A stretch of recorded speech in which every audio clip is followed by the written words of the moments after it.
ایک گدھے اور گھوڑے میں بحث ہو گئی۔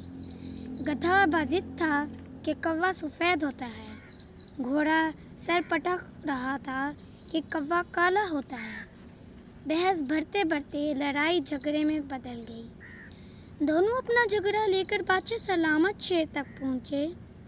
شیر نے دونوں کی بات سنی اور فیصلہ دیا کہ گھوڑے کے سر میں 10 جوتے مارے جائیں اور اسے جیل میں ڈالا جائے۔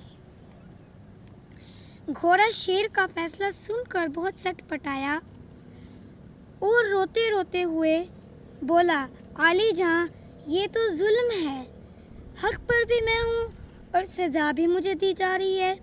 شیر نے بولا، تجھے سزا اس لیے نہیں دی جا رہی کہ تو حق پہ نہیں، اس لیے دی جا رہی ہے کہ تجھے پتا تھا کہ وہ گدھا ہے تو تو نے اس کے ساتھ بحث کیوں کی؟